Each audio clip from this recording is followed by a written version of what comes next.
Overtime again? Hasn't it been too frequent lately? I pointed out my husband's excessive overtime. My husband runs a vegetable wholesaling company. I've been working alongside him to support the business. However, recently he had me working late into the night every day. I was concerned about his excessive overtime. That's why I brought it up. But my husband frowned and responded irritably. Shut up! There's no helping it. The recent high prices are affecting us. I'm working hard to protect our company, so don't complain. Then I will help with the overtime. When I suggested that, my husband widened his eyes and shook his head in a fluster. No, you should go home and rest. I'm enough by myself. I can concentrate better when I'm working alone. He spoke as if I were a hindrance, which secretly irritated me. But I heard that a business similar to ours fell victim to a robbery, working alone late into the night during such times. When I mentioned that, my husband chuckled. It's just a coincidence that another business was targeted. You worry too much. It's annoying when you are like that. Forget about me and go home to sleep. You're getting in the way of work. My husband pushed me out of the office. Reluctantly, I said, "Take care," and left. But I couldn't help but worry. Maybe I should install more security cameras and take precautions. While pondering this, I looked back at the office. That's when I noticed some moving shadows in the darkness. What is that? Ah! My name is Violet, and I'm 39 years old. I currently run a vegetable wholesaling company with my husband Frank.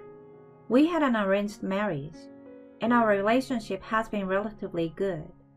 My late in-laws also appreciated and cherished me, saying that a capable daughter-in-law had come. Thanks to that, I was well regarded by those around me at my husband's company. After my father-in-law passed away, my mother-in-law and the board members had a discussion and decided to have my husband and me take over the company. There was a strong trust from the employees, and they would sometimes jokingly say things like, "As long as Violet is here, everything will be fine." Even after my mother-in-law passed away, my husband and I worked hard, even though we had our disagreements at times. On this day, I had been complaining to my husband when I arrived at work. Since my husband didn't help with household chores, I ended up expressing my discontent in a stern tone. In response, one of the employees jokingly remarked, "The president is completely under Violet's control, isn't he? I'm not really bossing him around. I'm just asking him to take out the trash before going to work. And putting socks in the washing machine without rolling them up is something obvious, right?" When I complained like that to the employees, my husband genuinely apologized. My bad. I sometimes forget. I will make sure to do it next time.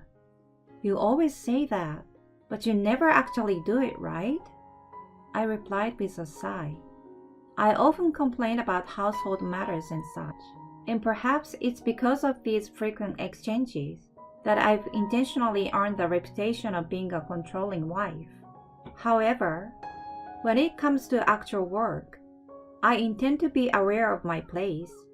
I was serious about my work on the field, but I also provided strong support for my husband, who had a tendency to be easily swayed in his role as a company's president. Around the beginning of May, my husband informed me that he wanted to talk. In the office, he had an unusually serious expression on his face. "What's this talk about?" Actually, I'm thinking of hiring this person. There is a resume on the desk. The resume photo is of an attractive but somewhat listless-looking woman. Checking her background, she's 45 years old, the same age as my husband, and attended the same primary and middle schools. Do you happen to know her? Oh yes, she's Margaret. She's my childhood friend. I bumped into her the other day. She's a divorcee, and it seems she returned to her hometown with her child last month. She's a single mother, you see. She mentioned that she's been struggling to find a job and is having a hard time. I thought I would give her a helping hand due to our old friendship. I listened to my husband's words and offered my input. Looking at her background alone, she seemed like a suitable fit for our company. She seems to have some office experience from her temp jobs, and I believe she can do the job. What do you think? Well, I think it's a good idea. However, let's start her with warehouse work like the other new employees. I convey my thoughts, and my husband nods with relief. His childhood friend, who joined the company as a mid-career hire, quickly became friendly and familiar with her new colleagues. Looks like she will fit in well. That's good. I feel relieved observing Margaret's demeanor, but I was still troubled at the office. The reason for my concern was a recent impact of rising prices, which had been giving both sellers and buyers a headache. As I reviewed the financial records, a sigh escaped naturally. My husband had been working late at the company after employees had left quite often lately. Sometimes he even worked late into the next day. This had been going on for about a month, and I couldn't help but worry. More overtime? Isn't it getting excessive lately? I pointed out my husband's frequent overtime. However, he frowned deeply and responded with irritation. Shut up! There's nothing I can do about it. It's because of this inflation. I'm working hard to protect our company, so don't complain. He retorts with a raised voice. Lately, it seemed like he was getting more irritable and annoyed when I talked to him, possibly due to stress. Then maybe I should stay and help with the overtime. When I offered, my husband's eyes widened, and he shook his head in a fluster. No, really. You should go home and rest. I can manage on my own. I can concentrate better when working alone. It felt like he was implying that I was a hindrance when I was around. My husband disliked me staying for overtime. He believed that he could work more efficiently alone. But I heard recently that a similar business got robbed. Isn't it dangerous to be here all alone so late at night? The theft targeted the safe and the goods that were supposed to be transported. And it was said that thieves were after money and food. I shivered at the thought of the worsening security situation. If my husband kept working late all along, there was a risk of becoming a target. I suggested it might be better to finish work earlier, but my husband just chuckled. It's just a coincidence that another business in the same industry got targeted. There is no guarantee we'll be next. You worry too much. It's irritating. Forget about me and go home and get some rest. You're getting in the way of my work.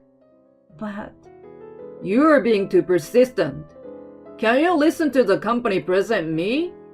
Since when did you become the boss here? my husband pushed me out of the office in frustration. There was no point in arguing with him when he was in this mood. Reluctantly, I said, "Take care," and went outside. But I couldn't help but worry.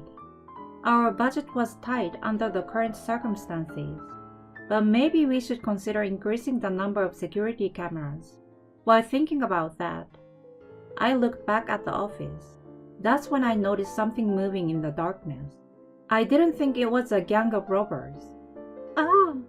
Startled, I froze in place. But then, I heard a cat's meow coming from the moving shadow.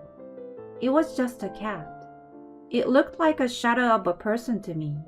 It seemed like I had been on edge due to our earlier discussion about robbers. Relieved, I made my way home.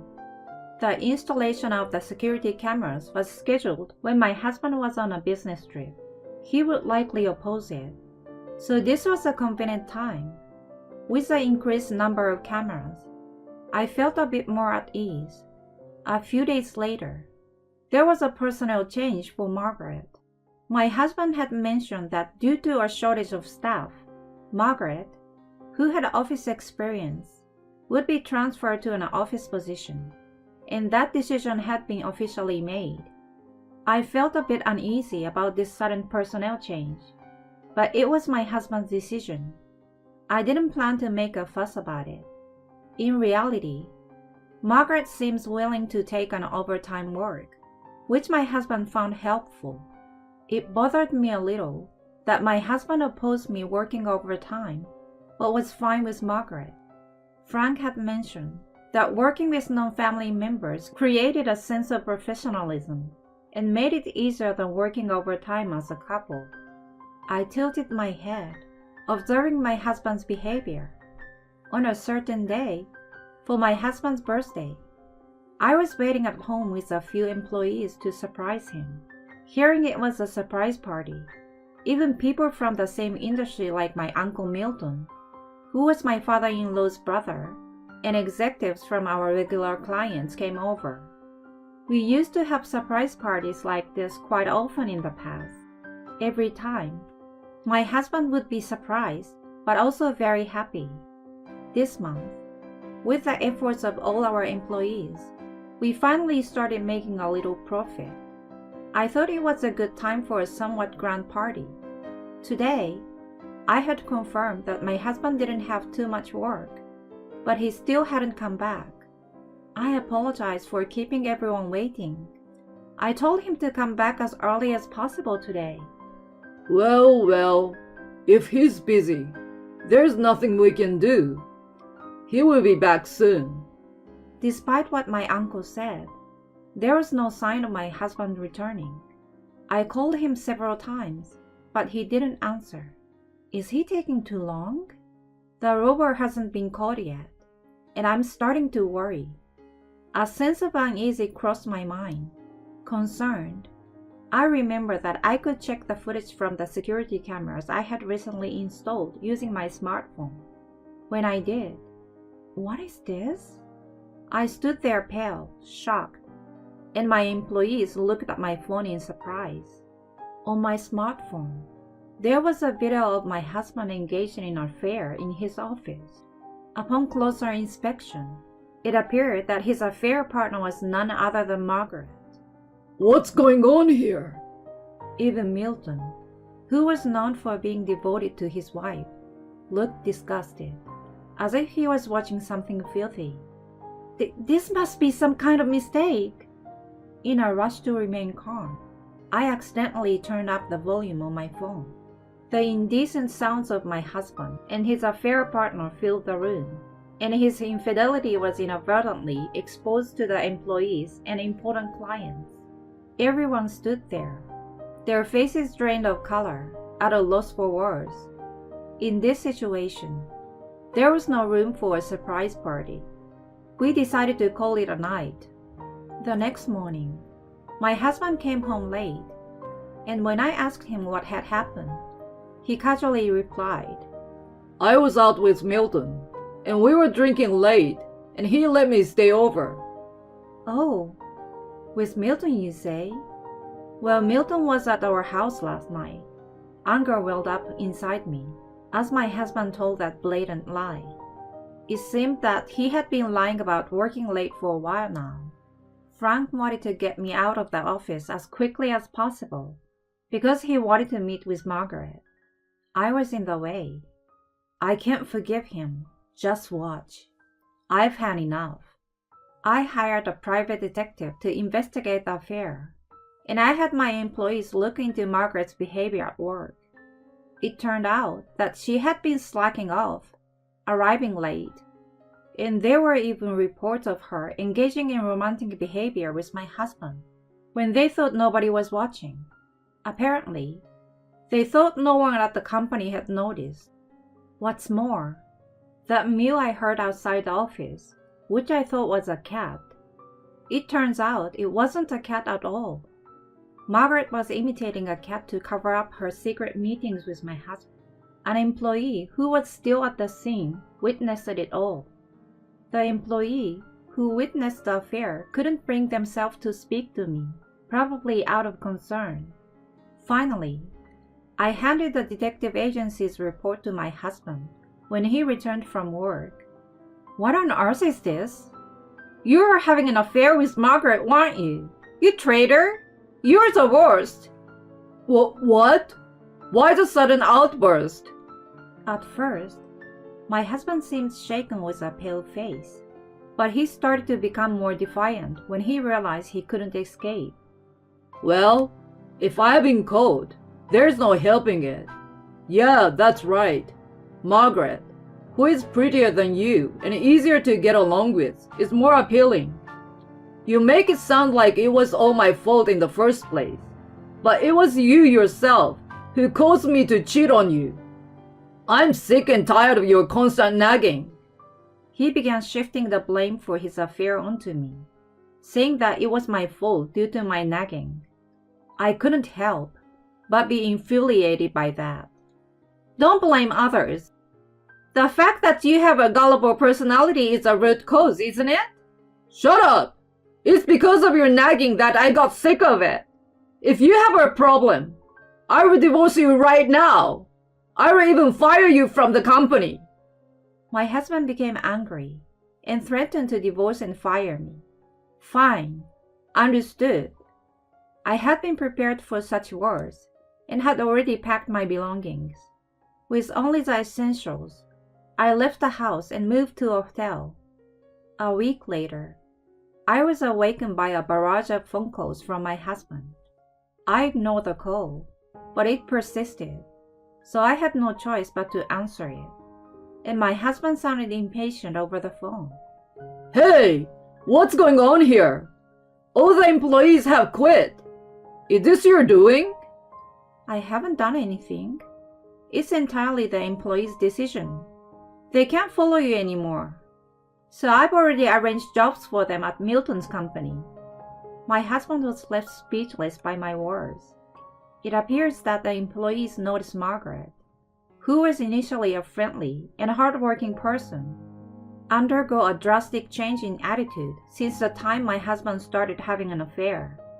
They seemed to be harboring resentment toward my husband for being aware of her deteriorating work attitude and silently tolerating it. The strain from work had taken its toll, and the employees couldn't bear it any longer. At that point, when my husband fired me, they had had enough of him. Even our major client decided they couldn't continue their deals with us. And so, my husband's company went bankrupt. I divorced him without any sympathy and managed to get a decent amount of compensation. It wasn't a fortune, but it felt like the perfect final blow. Later, I heard that Margaret seems to have approached my ex-husband for money. Perhaps because of his position as a small-scale CEO, she assumed he had a lot of wealth. Margaret seems to have had a man who was supporting her financially, a man who was, in fact, a member of the recently infamous gang of robbers that got arrested. She was arrested for hiding that man. I had heard that Margaret was a single mother, but I wondered what had happened to her child. It turned out that Margaret had pretended to be a single mother to gain sympathy from my ex-husband. She had claimed that her child was in a sensitive phase of adolescence, and thus had him not to meet the child. Due to this, my ex-husband was unaware of the truth.